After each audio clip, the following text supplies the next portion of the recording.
This year, what we've noted is that monetary policy has dropped in its importance in terms of the impact it has on investment markets, whereas that's been really a kind of a top three indicator for us. The impact that any major central bank has around either increasing or reducing monetary policy, the effect that has on underlying investment markets has been now, our expectation is more limited than it has been in the past, so we've dropped that down. What we have moved up is government change, government policy.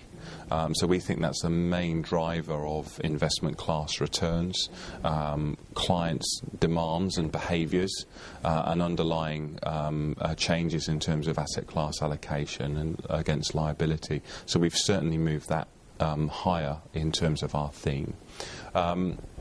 In terms of inflation, we think inflation has grown in importance.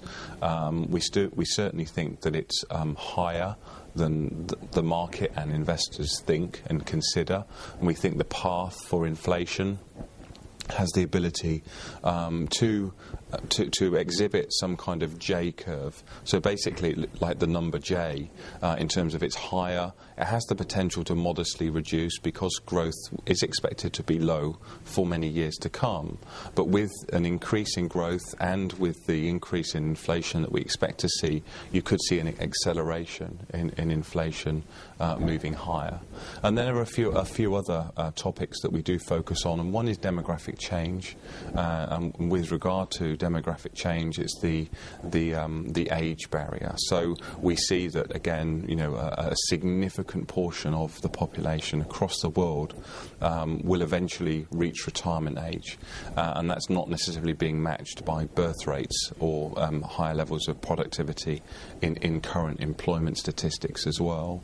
So what we're saying there is that there is a problem and a significant challenge for the globe. You can't simply grow yourself out of some of these issues around retirement benefit and fiscal consolidation. And again, it's not necessarily hitting market and appetite today, but it will be a problem that will still be there in 10, 20, 30 years' time and gain in importance in a 10, 20, 30-year environment.